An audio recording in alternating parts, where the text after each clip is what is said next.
Buonasera alle principali notizie. Si svolgerà sabato alle 10 il solenne funerale di Papa Francesco in San Pietro. Tra le ipotesi sulla morte quella di ictus emorragico, tante le veglie di preghiere anche in Sicilia. Un papa impregnato di Vangelo, così l'arcivescovo di Palermo Corrado Lorefice. Dobbiamo fare tesoro della sua eredità, dice Monsignor Raspanti, presidente della Conferenza Episcopale Siciliana. Palermo, dichiarazioni shock del padre di Nicolas, morto a 4 anni. Ero con lui sulla minimoto, ma mi è sfuggita. A Francofonte le indagini sul 17enne ucciso in strada. Il fermato confessa di aver colpito la vittima più volte con un coltello al culmine di una lite per gelosia. A Catania apre una bottega per tutte le donne dotate di creatività e talento che potranno vendere le loro creazioni artigianali nel negozio di via Cappuccini. Calcio in Serie B, il slitta la gara del Palermo prevista per sabato, giorno dei funerali del Papa. Il match casalingo contro la Carrarese si recupererà il 13 maggio. Serie C, Catania, Messina e Trapani guardano all'ultima di campionato con diversi obiettivi, posticipate a domenica le partite in programma sabato.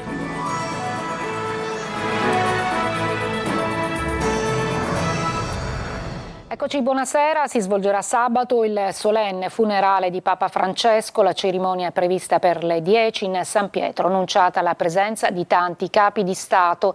Intanto il Consiglio dei Ministri ha stabilito 5 giorni di lutto nazionale. Tra le ipotesi sulla morte del pontefice quella di ictus emorragico, numerose anche in Sicilia le veglie di preghiera. Sentiamo Orazio Longo.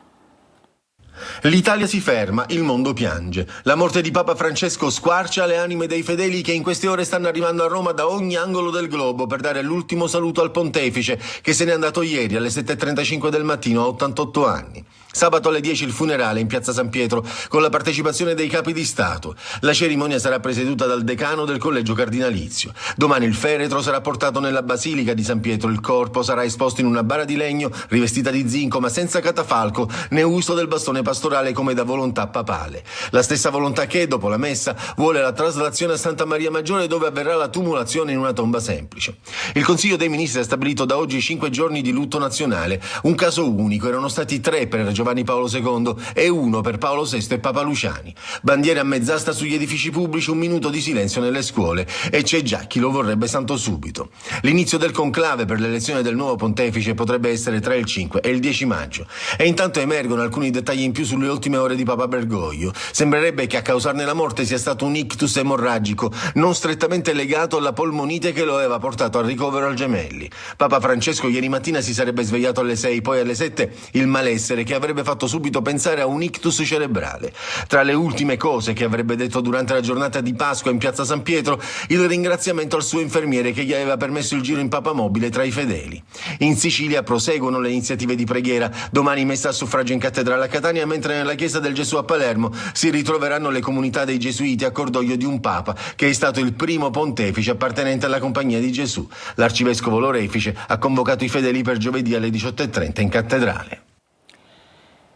Un papa impregnato di Vangelo, così lo ricorda l'arcivescovo di Palermo Corrado Lorefice. Dobbiamo fare tesoro della sua eredità, dice Monsignor Raspanti, che è presidente della Conferenza Episcopale Siciliana. E poi ancora un pastore vicino agli ultimi, così l'arcivescovo di Catania, Monsignor Luigi Renna. Sentiamo Marco Gullà. Io ancora non ero consacrato. Quando mi disse poi te lo dirò perché ti mando a Palermo. Ma tu intanto promettimi di rimanere quello che sei. Si commuove quando riguarda la foto che lo ritrae assieme a Papa Francesco. L'arcivescovo di Palermo Corrado Lorefice ricorda con amore il Santo Padre che nel 2018 venne nel capoluogo siciliano in una visita che rimarrà scolpita per sempre nella mente dei siciliani. Per me è stato un padre, dice Lorefice, che poi vuole ricordare Papa Bergoglio con un episodio. Lui era un uomo che era impregnato di Vangelo. Una volta gli dissi, eravamo tutti e due, ma santità, ma quanta zizzania c'è? E lui mi rispose, se c'è la zizzania vuol dire che c'è il buon grano. L'arcivescovo Lorefice sarà sabato a Roma per i funerali del Papa, così come Monsignor Antonino Raspanti, vescovo di Acirreale, presidente della Conferenza Episcopale Siciliana. Dobbiamo fare tesoro della sua eredità, dice Raspanti. È una ricchezza pesante, un'eredità ricca e io, come penso tanti cristiani, ne sentiamo la responsabilità di non lasciar cadere, di non tralasciare per strada qui e lì pezzi importanti del suo magistero, del suo pontificato. Ricordo che arriva anche dalle parole dell'arcivescovo di Catania, Monsignor Luigi Renna. Il suo sguardo era uno sguardo che riusciva ad abbracciare tutti e a mettere a proprio agio tutti. Non mancavano nelle sue parole mai riferimenti soprattutto all'attenzione che un vescovo deve avere soprattutto nei confronti dei più poveri. E veniamo alla cronaca, non c'è ancora alcun iscritto nel registro degli indagati per la morte del piccolo Thomas, schiantatosi con una minimoto contro un muro. Oggi la Polizia Municipale di Palermo ha ascoltato il padre del bambino, Manlio Viola. Ho tentato di tenere la minimoto dal parafango, ma mi è sfuggita. Antonio Viviano, il padre di Thomas, il bambino di 4 anni, morto dopo essersi schiantato contro un muro con la minimoto, ammette di essere stato presente all'incidente. In via indiretta ammette di aver avuto un ruolo nella morte del figlio, derivante dalla sottovalutazione del pericolo. L'uomo, palesemente a lutto, ha raccontato quel giorno terribile agli investigatori, che lo hanno ascoltato a sommarie informazioni dopo che la procura ha aperto un fascicolo conoscitivo sull'incidente in seguito alla prima relazione della Polizia Municipale. Una relazione nella quale la stessa municipale avanza 2 ipotesi di reato sulle circostanze dell'incidente, avvenuto lo scorso 7 aprile in via Giordano Bruno, a Bocca di Falco, a pochi passi dall'abitazione della famiglia nel Palermitano. La procura non ha ancora deciso nulla e il fascicolo è stato aperto senza l'iscrizione di alcuno nel registro degli indagati, anche se dopo questo interrogatorio è possibile che le cose cambino a breve. L'interrogatorio stesso è avvenuto nella caserma di via Ugo La Malfa della municipale davanti agli agenti dell'infortunistica che hanno effettuato i rilievi. Secondo gli accertamenti proprio della municipale, il mezzo, che era provvisto di rotelle, non poteva essere utilizzato dal bambino su strada. Non ho fatto in tempo ad evitarlo, tenevo il parafango ma non sono riuscito ad evitare l'impatto, ha spiegato il padre.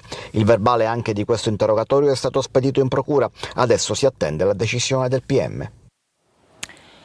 Nicola Lucifora, ucciso per gelosia. Sarebbero state 5 le coltellate sul suo corpo, inferte da un 22enne che ha confessato l'omicidio. La vittima, 17 anni, avrebbe corteggiato la fidanzata del giovane. Sentiamo Francesco Loi.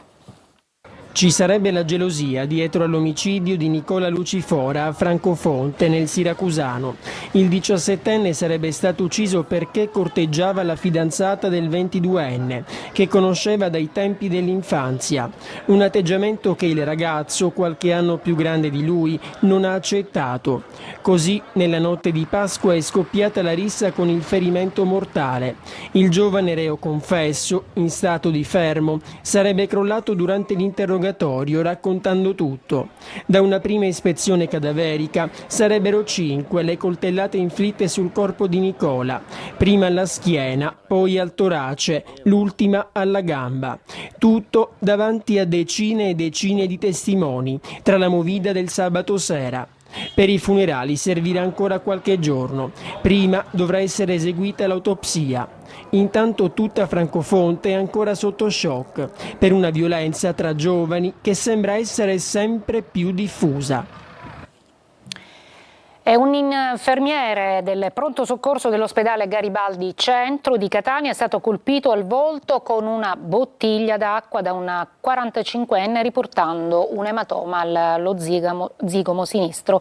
L'azienda ospedaliera ha già avviato le procedure per denunciare appunto l'aggressore. Torniamo ad occuparci della tragedia di Casteltermini. Siamo nell'Agrigentino. Sul corpo della donna, Filomena De Marco, trovata carbonizzata all'interno della sua abitazione, ci sarebbero segni evidenti di violenza. Davide Sardo. Cranio fracassato e femore spezzato. E questo è il primo inquietante responso del medico legale sul corpo di Filomena De Marco, la 68enne di Casteltermini, ritrovata senza vita nella sua abitazione, una villetta isolata alle porte del paese. La donna, rinvenuta completamente carbonizzata, tra le stanze distrutte dalle fiamme, potrebbe essere stata uccisa prima che l'incendio avvolgesse la casa. E questa l'ipotesi su cui stanno lavorando gli inquirenti. Una ferita profonda alla nuca e la frattura del femore fanno pensare ad un'aggressione violenta, forse mortale, avvenuta poco prima del rogo. La Procura della Repubblica di Agrigento ha aperto un'inchiesta per fare luce sull'accaduto. Disposta l'autopsia sul corpo della vittima con l'obiettivo di chiarire se Filomena sia morta per i colpi ricevuti o per le ustioni causate dal fuoco. Non si esclude l'ipotesi che l'incendio sia stato appiccato volontariamente per cancellare le tracce del delitto. L'intera comunità di Casteltermini è sotto shock. La donna, descritta da tutti come riservata e tranquilla, viveva da sola con i suoi cani. I carabinieri stanno raccogliendo testimonianze e visionando eventuali immagini di videosorveglianza nella zona. Il fascicolo è al momento a carico di ignoti. Gli investigatori non escludono alcuna pista. La Procura di Catania ha chiesto il rinvio a giudizio per violenza sessuale nei confronti di 2 detenuti che avrebbero tentato di abusare di un altro carcerato. Uno di questi detenuti è un egiziano di 20 anni che è detenuto anche per uno dei più giovani per l'aggressione sessuale avvenuta alla Villa Bellini nel 2024 ai danni di una tredicenne. 2 agenti della Polizia Municipale di Bagheria, siamo nel Palermitano, sono stati aggrediti, minacciati e offesi. I 2 vigili urbani, mentre stavano eseguendo alcuni controlli, elevato multe per sosta irregolare, sono stati raggiunti, aggrediti da un automobilista. Entrambi gli agenti hanno riportato lesioni. Primo giorno del servizio Smart Parking a Messina, con l'avvio dei parcheggi numerici e l'attivazione dei parcometri. Orazio Longo.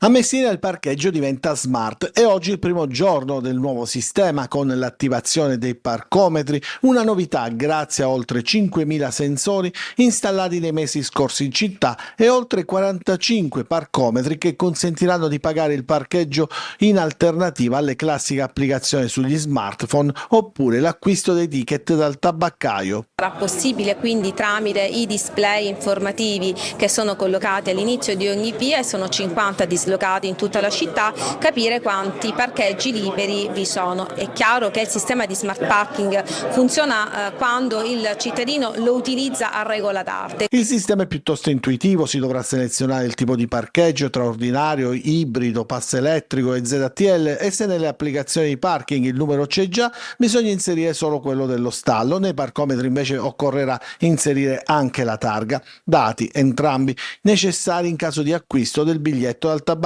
Non soltanto i cittadini messinesi devono cambiare cultura e mentalità, ma anche noi tabaccai, perché è soltanto una questione di approccio a un nuovo servizio. Da stamattina inoltre sono attivi anche i 50 display che conteranno quanti parcheggi liberi ci sono in ogni via del centro, che tra qualche settimana saranno disponibili anche attraverso un'applicazione sullo smartphone, così da monitorare la presenza di stalli vuoti. Sarà un'applicazione, proprio la vera e propria applicazione di ATM, che ci permetterà in un discorso molto più ampio di studiare un vero e proprio percorso di trasporto da metà giugno in poi.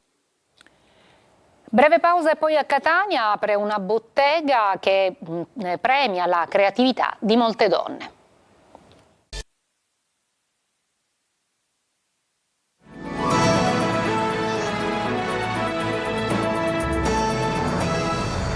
A Catania una bottega per tutte le donne dotate di creatività e talento che potranno vendere le loro creazioni artigianali appoggiandosi ad un negozio fisico nel cuore storico della città in via Cappuccini. È stata inaugurata oggi la bottega di Donne in Azione. Eva Spampinato. Una possibilità di riscatto rispetto alle difficoltà che la vita ha posto loro davanti è un'occasione per esprimere anche la loro creatività. Ecco cosa c'è dentro questa piccola bottega che si trova al numero 9 della salita dei Cappuccini a Catania. Una nuova occasione di vita e di lavoro per tante donne in difficoltà che vivono in strutture protette. Abbiamo case accoglienza per donne in difficoltà e vittime di violenza, facciamo dei corsi di cucito, ceramica, pittura e loro attraverso questi corsi realizzano degli oggetti che venderemo qui in questa bottega. La bottega Donne in Azione è una impresa sociale ed è stata inaugurata dall'arcivescovo di Catania, Luigi Renna, nel segno dell'inclusione e dell'importanza che hanno avuto le donne anche nella narrazione di Papa Francesco. Ci sono altri prodotti realizzati per esempio da Nina, che è una ragazzina con la sindrome di Down, altri ospiti di altre strutture, per esempio c'è l'Abbraccio, che è una comunità per malati di mente. Abbiamo fatto 2 contratti di lavoro per 2 persone, anche loro senza lavoro, e quindi diciamo che gli abbiamo dato l'occasione di potersi appunto mantenere, e questo è anche un altro traguardo importante. Donne in Azione è un trampolino di lancio per quei prodotti realizzati da donne che cercano uno spazio e che lo meritano. A Messina, su iniziativa di 3 appassionati, c'è il Museo dell'Informatica e dei Computer. Francesco Triolo. Dal 1977 ai giorni nostri, un viaggio nel tempo, nella storia, nell'evoluzione dell'informatica, dai primi laboratori ai moderni computer, dalle console più rudimentali a quelle di ultima generazione. È il Museo di Computer Vintage, inaugurato a Messina e fondato da 3 appassionati, Biagio Natorio Rioles, Alessandro Coletta e Tonino Bisazza. L'esposizione, che ha come obiettivo ambizioso quello di preservare e divulgare il patrimonio storico informatico. A muovere tutto è la passione per la tecnologia. È la passione, perché solo la passione può effettivamente far crescere e nascere tutto questo. La passione per i vecchi computer, la passione che nasce da quando avevo 5 anni e mio padre mi regalò il Commodore 64. Ma rappresenta soprattutto un viaggio nel tempo, perché l'informatica quando abbiamo iniziato noi ragazzi era una cosa per pochi, adesso è di uso comune e la gente non si rende conto del viaggio e dei grandi progressi che sono stati fatti, ed è una macchina del tempo che ci riporta anche a quell'epoca e a quel periodo storico. Qualche pezzo difficile da trovare, come l'Apple II o alcun adattamento alla tecnologia moderna con ChatGPT e l'intelligenza artificiale in grado di funzionare su un PC degli anni 80. Ovviamente l'interfaccia è molto spartana, quella della grafica 8 bit di una volta, però il prompt è quello che noi utilizziamo nei browser moderni, quindi a questo punto io posso fargli qualsiasi domanda. Conosci il Commodore 64? E lui si collega, ovviamente fa la domanda e risponde come se rispondesse nello stesso prompt che noi abbiamo, che utilizziamo adesso con i nostri dispositivi. L'ingresso al museo è gratuito ed è possibile nella giornata di sabato. Una breve pausa poi con il calcio. È ufficiale, tutte le partite del girone C sono state posticipate da sabato a domenica alle ore 20.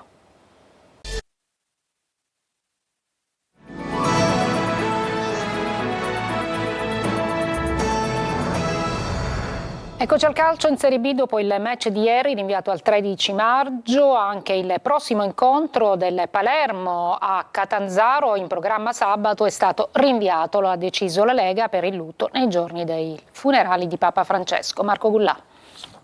Dopo il rinvio di Palermo-Carrarese di ieri, nel giorno di Pasquetta, anche la prossima partita di campionato dei rosanero, quella di sabato a Catanzaro, sarà rinviata. In seguito alla scomparsa di Papa Francesco, avvenuta lunedì 21 aprile, il governo italiano ha proclamato 5 giorni di lutto nazionale, da oggi fino a sabato 26, data in cui si svolgeranno i funerali solenni in Vaticano alle ore 10. Come conseguenza, tutte le partite previste per quella giornata verranno ufficialmente rinviate, tra cui ovviamente il match che i rosanero avrebbero dovuto giocare a Catanzaro alle 17:15. L'annuncio è arrivato al termine del Consiglio dei Ministri per bocca del Ministro della Protezione Civile Nello Musumeci, che ha annunciato la sospensione delle partite per sabato, il giorno dei funerali. Domenica le partite si giocheranno regolarmente. Ora si attende la nota della Lega sulla data per il recupero delle gare che erano fissate sabato. Il match che invece si sarebbe dovuto giocare ieri tra il rosanero e la Carrarese è stato rinviato a giorno 13 maggio. In Serie C Catania, Trapani e Messina si preparano agli ultimi 90 minuti sperando di centrare i rispettivi obiettivi. Le partite della giornata sono slittate a domenica. Marco Carli. Una corsa per i rispettivi obiettivi nell'ultima giornata di campionato. Catania, Trapani e Messina guardano ai 90 minuti che concluderanno la regular season. I rossazzurri saranno a Potenza, forti del loro quinto posto in classifica che è rimasto tale dopo il turno precedente in cui i ragazzi di Toscano hanno riposato. Il Benevento infatti è uscito sconfitto nel match interno con il Trapani, mentre il Potenza ha perso a Latina. A questo punto il Catania, che non avrà lo squalificato Quaini, con una vittoria a Potenza è certo di conservare il quinto posto, così come con un pareggio e la mancata vittoria del Benevento con il Giuliano. Il pareggio con altre condizioni e la sconfitta porterebbero invece gli etnei ad oscillare fra il sesto e l'ottavo posto. Ricordiamo che il quinto e il sesto posto garantiscono il primo turno in casa con 2 risultati su 3 a disposizione per proseguire il cammino. Il quinto posto garantirebbe analogo vantaggio anche nel secondo turno. Per il Trapani, che con il ritorno di Aronica ha ripreso a fare punti, il conteggio è più facile. Senza Toscano e Silvestri squalificati, i Granata per andare ai playoff devono vincere con la Casertana e sperare nella contemporanea sconfitta interna del Giuliano col Benevento. Il Messina, per ottenere l'accesso ai play-out, è padrone del suo destino, deve vincere con la Juve Next Gen e a quel punto, anche se la Casertana battesse il Trapani, la squadra di Gatto, a cui mancherà lo squalificato Ingrosso, sarà certa degli spareggi salvezza. Nella corsa potrebbe finire anche il Foggia in caso di sconfitta o pari con il Picerno. Adesso è ufficiale, tutte le partite del girone C, originariamente previste per sabato, giorno dei funerali del Papa, sono state posticipate a domenica con inizio alle ore 20. Io mi fermo qui, grazie per l'ascolto e buona serata.